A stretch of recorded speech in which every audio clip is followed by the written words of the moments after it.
အရင်က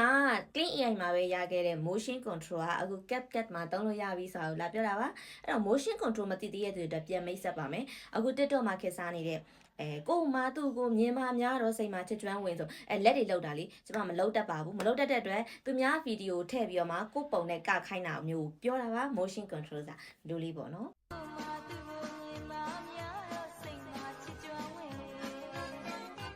အဲ့တော့ကြတော့အရင်ဆုံး CapCut ကိုသွားမယ်သွားပြီးလို့ရှိရင်ကိုကဒီပေါ့နော် project ဆိုတာလေးကိုနှိပ်ပြီးမှကိုတခုခုထည့်လိုက်လို့ရှိရင်အောက်မှာပေါ်လာလိမ့်မယ် AI avatar ဆိုပြီးတော့မှAI avatar ဆိုတာလေးကိုနှိပ်လိုက်လို့ရှိရင်ဒီမှာ mimic motion ဆိုတာလေးပါပါတယ်အဲ့ဒါလေးကိုနှိပ်ပြီးတော့လို့ရှိရင်ကိုလှုပ်ချင်တဲ့ပုံကိုထည့်မယ်ပြီးရင်ကိုဗီဒီယိုတခုခုပေါ့နော်ဘယ်ဗီဒီယိုတွေကဟာကိုလှုပ်ချင်တာလဲကချင်တာလဲတရုပ်ဆောင်ချင်တာလဲဆိုတာကိုအဲ့လှုပ်ချင်တဲ့ဗီဒီယိုလေးကိုထည့်ပါမယ်ထည့်ပြီးတော့လို့ရှိရင်အောက်မှာ